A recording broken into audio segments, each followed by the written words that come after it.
Welcome back to Day 2 of Advances in Drug Discovery and Development 2023. I'm George Hammond, Conference Producer at Technology Networks, and I'm here to introduce our first talk of the day, Screening in Organoids and Complex 3D Assays Using High-Content Imaging. I'm incredibly pleased to welcome Dr. Michiel Fokkelman as our first speaker. Dr. Fokkelman is the head of High Throughput Screening at Crown Bioscience, Netherlands.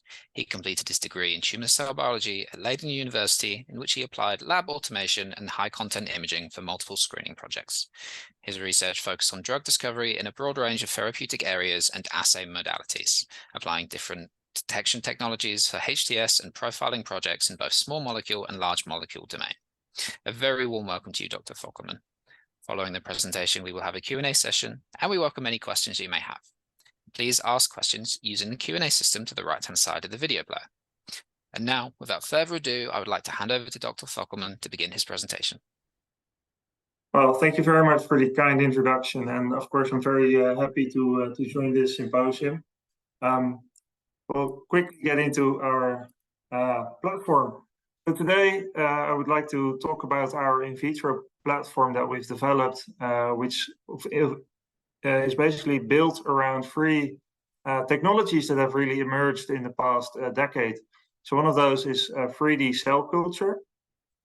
And we use that in combination with cell lines, organoids, and primary tissues.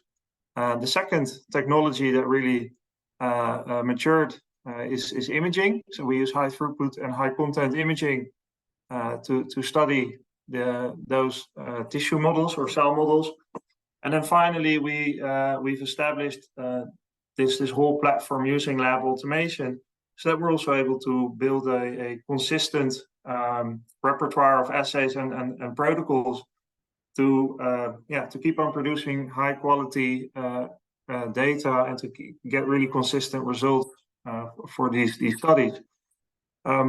To start with our in vitro platform, let's first look at our models. So we at Crown Bioscience have a very large collection of models. This ranges from well-known cancer cell lines, so the ones that you will find in most of the labs. And as soon as you culture these already in 3D, you can already see that they start behaving differently and that they start to show their natural biology or their own characteristics. And when we take these cell models and make them actually more complex, so when we use, for instance, the PDX-derived organoids or even patient-derived organoids, we're slowly getting closer to the patient situation and using cell models that are completely representative of the patients or the tissues that we're trying to study. And of course, interestingly for PDX-derived organoids is that we have these matched with our PDX models, so you can move studies from in vitro to in vivo. But also for the PDO models is that we have matched pairs, for instance, between the healthy and the normal tissue together with the tumor tissue. So you have a healthy organoid and a tumor organoid. And we have matched pairs with organoids coming from primary, but also metastatic areas. So you can also study the disease progression using these organoid technologies. And of course, what's very nice about these organoids is that they are really nicely showing the not only the heterogeneity of the patient tumor, but they're completely representing the genetic and morphological changes that are present in that particular patient. So as a set of samples and models, they are very representative of the patients that we're trying to help with the research in oncology and in immuno-oncology. And then finally, making it even more complex, we have a particular platform where we use patient tissues directly from the hospital or from the tissue provider, which is our ex vivo patient tissue platform. And there we completely preserve the native tumor microenvironment and use that for testing potential new drugs. If we look a little bit closer at the organoid models, which is one of our biggest assets at this moment in vitro, this is also one of the things that have really grown in the past few years with the technology being developed by the Hubrecht.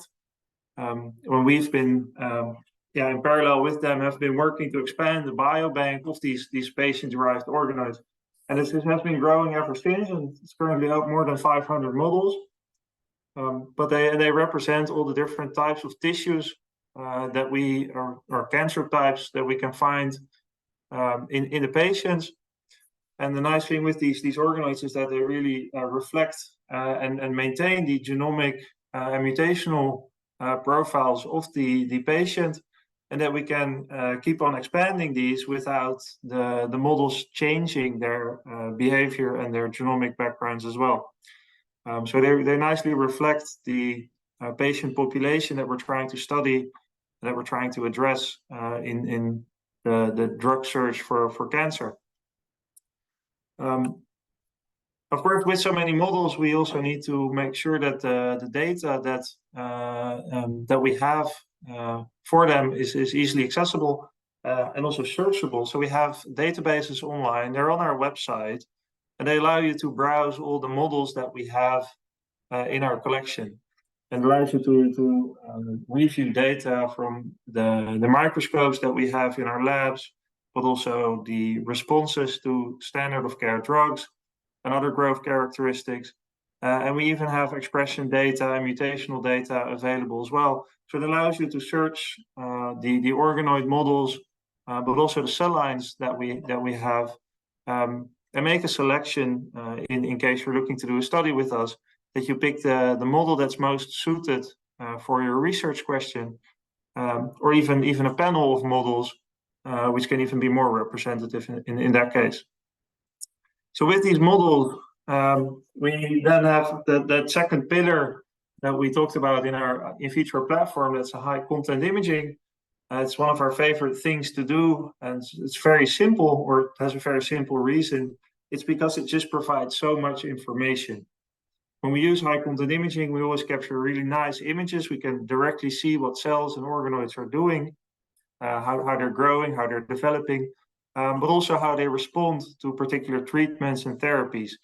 And thereby it helps us better understand how a complex disease is developing, or how its a potential treatment is targeting that disease. So in contrast to the traditional cell-based assays and the earlier 3D assays, which all relied on lysis of the sample or analyzing the supernatant, with high content imaging, we can actually capture all the individual cells in the whole 3D environment. We can actually thereby analyze also the response of the entire population of organoids within that well, and also within the whole 3D structure.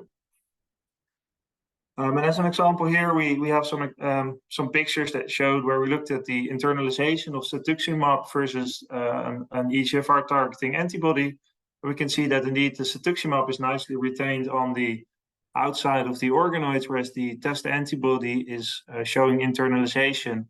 So it's one of those examples of rich information that you can extract using high content imaging. And indeed, combining this with the 3D biology, we have a very physiologically relevant model to study this internalization of this particular drug. So if we then combine those, that large collection of models and the high content imaging, how do we get to a platform? Well, this has been some years in the making, and I've been very glad to help here, is that we've set up this whole automated platform for high content screening and for these assays in 3D. So it's all built around using liquid handling, using lab automation to standardize as many procedures as possible. And by having it completely standardized, we are able to create a lot of consistency from experiment to experiment, and able to ensure that we always get the same, at least technical performance. And then when we know that the models that we work with are so robust, we can also guarantee reliable and reproducible results. So this whole platform is based on seeding organoids or tumor cell lines or tissues directly into 384 well format plates using hydrogel, and then they are cultured in 3D. We can add the drugs directly in 3D. We can add immune cells for IO assays. There's quite some options in that sense. And then depending on the design of the study, we can have a shorter assay of 4 to 7 days, But if needed, we can also go a lot longer, use a media refresh, and then have extended studies. And ultimately, by fixing and staining the samples and subsequently using the optical sectioning to capture the whole 3D cell culture, we can then analyze the response of all the cells in that same 3D environment.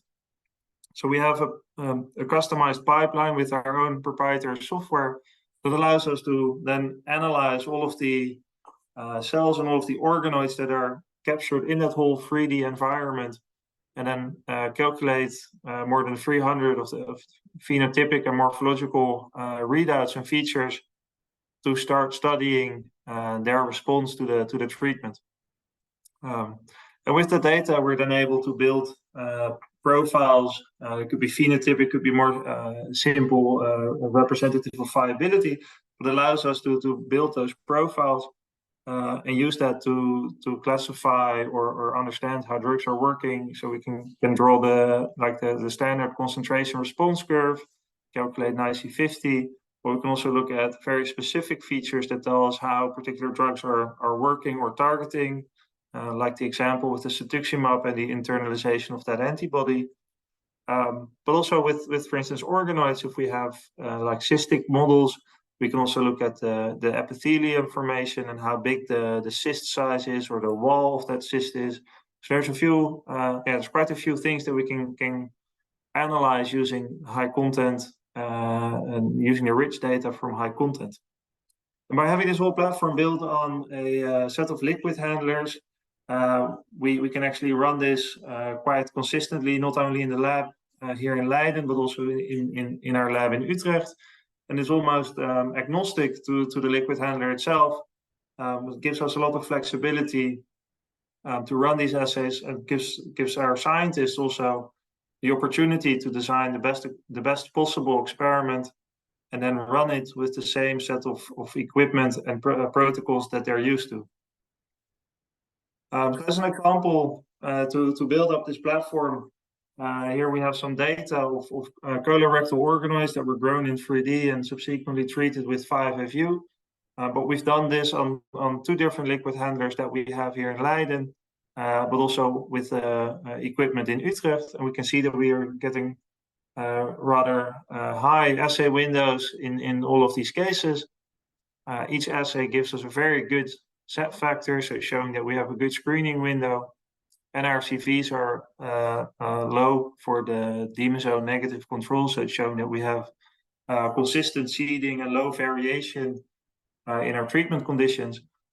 And then finally, with the concentration response curve, we actually see that the 5FU is giving us the same response in all of these assays, independent of the equipment or the protocol or the actual lab where the experiment was executed, and we're able to determine the same potency for 5FU in all these experiments.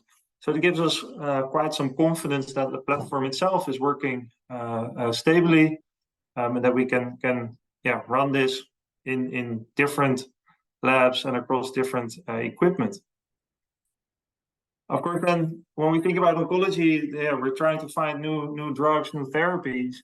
So does this also scale up? Well, here's a very clear example of how robust the platform is doing. So here we have a screening where we tested over 1,000 compounds in 2 colon and 2 ovarian cancer models, where the client was interested to find drugs that were targeting a particular pathway. And by using multiple models, we also cover different mutations within the diseases, and it allowed us to identify compounds for the client to progress into a next phase. And in this particular case, we used a multi-parametric approach, which is again one of the benefits of high content imaging data. You have so much information that you can use multi-parametric analyses.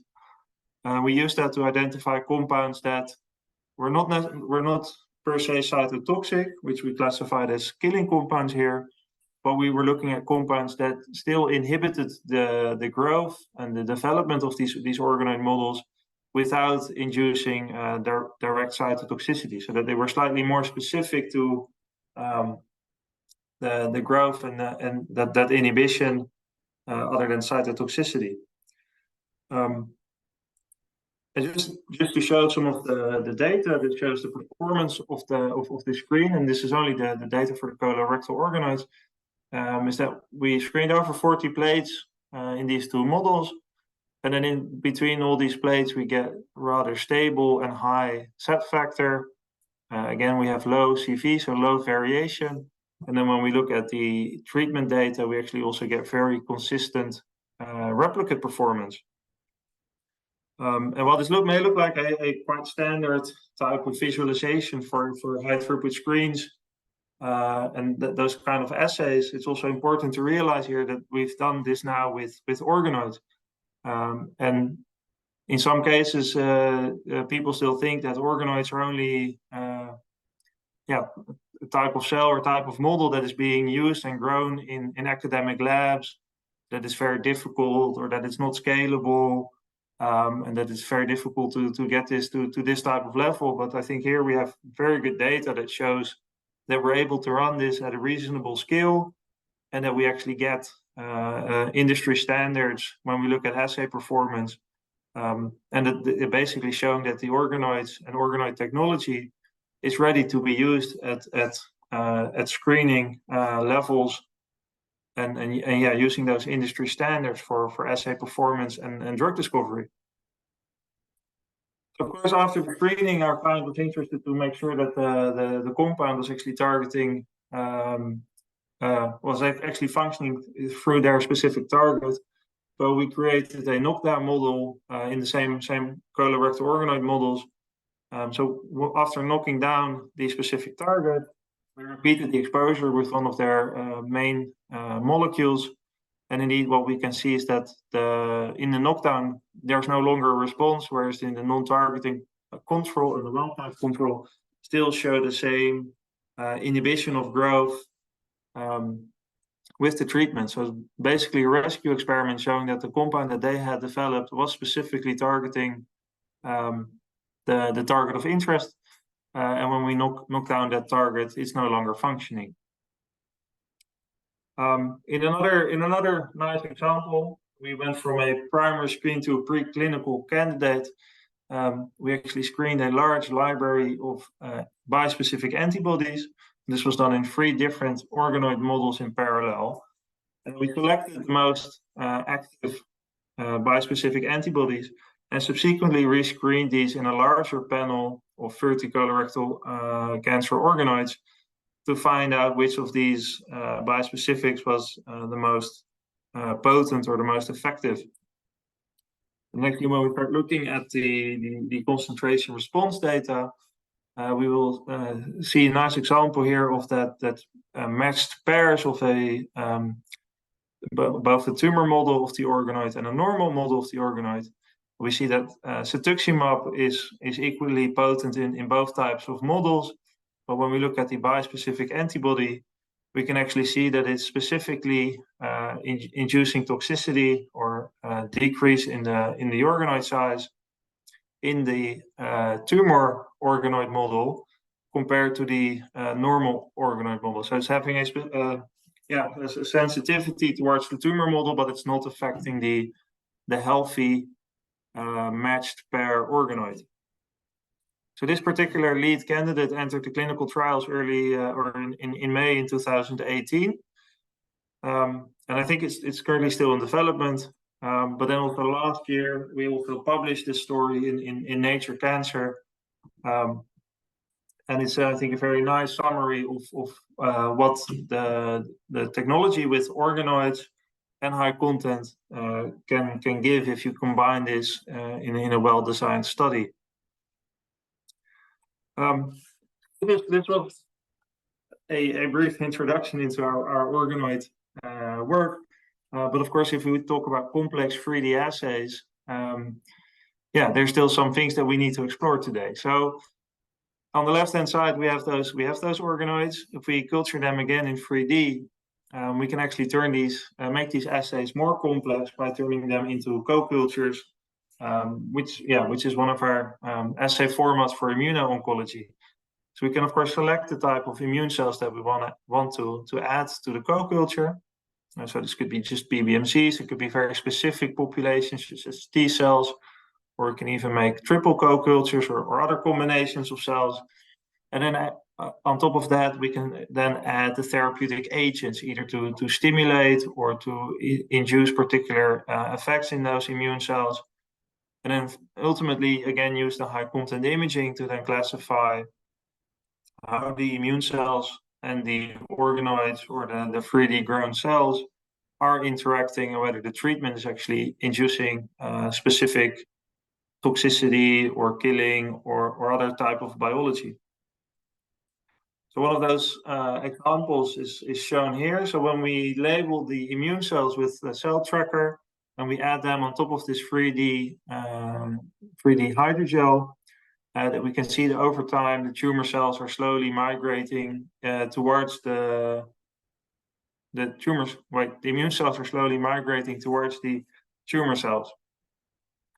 And when we then look at the combination of a treatment, we can actually see that specific treatments are able to induce the migration of these immune cells and thereby directing them towards the tumor cells. And then we can also analyze that by looking at the count and the location of the immune cells along the z-axis in the 3D culture. Then the next step, of course, is when we look at these immune cells infiltrating and targeting a 3D grown tumoroid or organoid, is then to classify or analyze what they're doing. So we often look at multiple time points. What we then often see is that at early time points, we can see that the cells, the immune cells, are infiltrating. So in this particular example, we have T cells that have been treated with a T cell engager. We can see that there is a clear response to the T cell engager that is actually inducing the infiltration at the early time point. And then if we look at the later time point, those T cells have not only infiltrated, but now have also had the time to start killing the tumor cells. We can see again that there's both a concentration-dependent effect of this T cell engager, but there's also a difference in the activity or the effect of these two different T cell engagers. And then indeed, what we can see is that with an increasing concentration, that we also see that increased toxicity happening in our images. And this is one of those things to consider with immuno-oncology assays, but I think also with some of our other assays. With our large biobank, it also allows us to select multiple models for screening or to determine the efficacy of some of your new drugs. It's also important to realize that indeed all these models are representative of the patient, so they will also have different characteristics and therefore also respond differently to therapies. So what we can see here with two different models in a standard IO setup with HLA matched PBMCs is that when we add the pre-activated PBMCs or naive PBMCs, is that they do respond differently, or we do see different degrees of killing between the two models. This is something that we see in our data with our models, but this is also representative of what we see in the population or in the patients, that not all treatments are working equally well. And for that particular reason, we quite often screen and run these assays in a panel of models to make sure that we capture those differences that we also observe in the patients. Then finally, when we talk about increasing the complexity, the EVPT platform, which stands for ex vivo patient tissue, is one of the most complex systems that we have, but it's also the most patient relevant because we're taking the fresh tumor samples directly from the patient. So within 24 hours, they're being processed and added to our assay plates for study. So this is taking the entire native tumor microenvironment from the patient as it is, with the endogenous immune cells that are still present and the other components that are there. They're all taken together and put into these 3D cultures. And then we can use that to test, again, how well potential new drugs are working. So in this case, we're so close to the patient. It's becoming a very complex platform because it is very dependent on the tumor samples that we get from the hospitals and our collaborators. Then we can only test a small number of conditions. So this is one of the last phases of studies that we can offer in vitro before you're moving into the clinical studies. And with the standardized platform that we have on the lab automation, we can just keep on running the same procedure, and again use high content imaging to look at the phenotypic effects of the potential treatment and how it's impacting the tumor, in this case directly from the patient.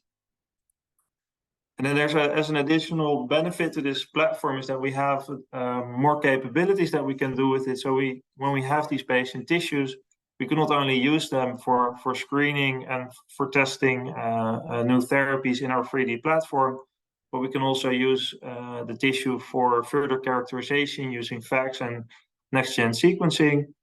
And we can also still do a little bit of scale-up culture where we can use the further expanded models for additional FOX or RNA-seq analysis.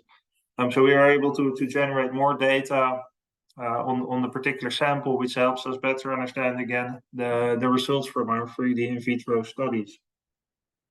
I'm hoping that I've been able to show that using our organoid technology and high content imaging, is that when we combine it, we've generated a very powerful tool for studying in vitro biology. So we're using the most physiologically relevant biology by doing 3D cultures and using the most representative type of models by having organoids and primary tissues available. And then if we combine that with the high content imaging, where we capture the full 3D structure and analyze all the individual cells and organoids that are available in that population, we're able to get a very clear idea and interpretation of how potential therapies are working and if how they're inducing phenotypic effects in these tumors. And then lastly, I hope that I've been able to show you that by using lab automation, that we've been able to build a very stable platform that's allowing us to produce very consistent assays and also thereby generating very reproducible data that will thereby again support drug discovery. I would like to thank you for your attention and listening in, and I would like to open up the floor to any questions.